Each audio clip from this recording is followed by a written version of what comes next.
এয়া আমাৰ আজিৰ দিনটো সকলো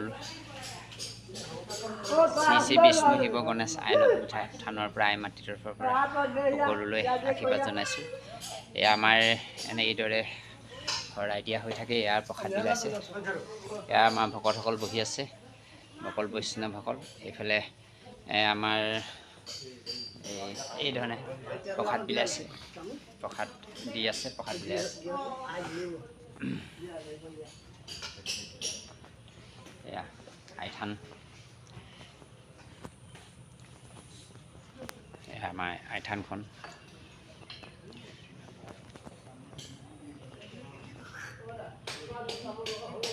আই মাতৃ তৰফৰ পৰা সকলোলৈ আশীৰ্বাদ কৰিছোঁ, সকলো মংগল হওক।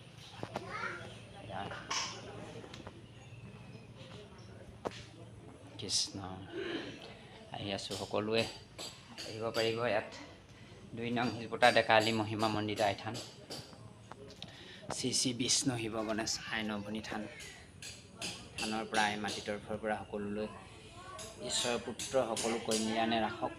সকলোৱে ডিব্ৰুগড় খুৰাং ২ নং শিলপতা ডেকাআলি মহিমা মন্দিৰ আইথান, আই মাতৃ তৰফৰ পৰা সকলোলৈ আশীৰ্বাদ কৰিছোঁ। সকলোৱে যাতে কুশল মংগলে থাকে তাৰ কামনা কৰিছোঁ। এইদৰে আমাৰ সদায় শৰাই দিয়া হৈ থাকে। আজি ইষ্ট সকাম আৰু আই সকামো আছিলে, এইদৰে হৈ আছে। এয়া আমাৰ আই থানৰ কি ক'ম, ভগৱানে সকলোকে কুশলে ৰাখক। ইয়াৰ আমি আই মাতৃ তৰফৰ পৰা সিংহাসনৰ ওচৰৰ পৰা সকলোলৈ আশীৰ্বাদ কৰিছোঁ। সকলোৱে ভগৱন্তই সকলোকে সৎজ্ঞান সৎবুদ্ধি দিয়ক। সকলোকে দম্ভ অহংকাৰ গুচাই সকলোকে ভগৱানৰ প্ৰতি ভক্তি আখত্ৰ কৰক, ভক্তি শ্ৰদ্ধা হওক ভগৱানৰ প্ৰতি।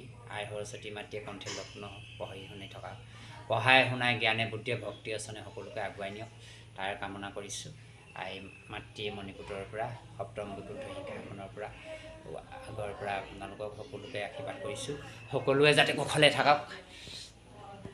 জয় মা দুৰ্গা মহিমা মন্দিৰ আইথানত আপোনালোকলৈ পুনৰ দৰ্শন দিছোঁ। নিজৰ মা দুৰ্গাই সকলো কুশল কামনা কৰক, শত্ৰুৰ অসুৰগতি নিৰ্মূল কৰক, দুষ্টজনক দমন আৰু শান্তজনক পালন কৰি ৰক্ষা কৰক তাৰ কামনা কৰিছোঁ। ইয়াত সকলোলৈ আন্তৰিক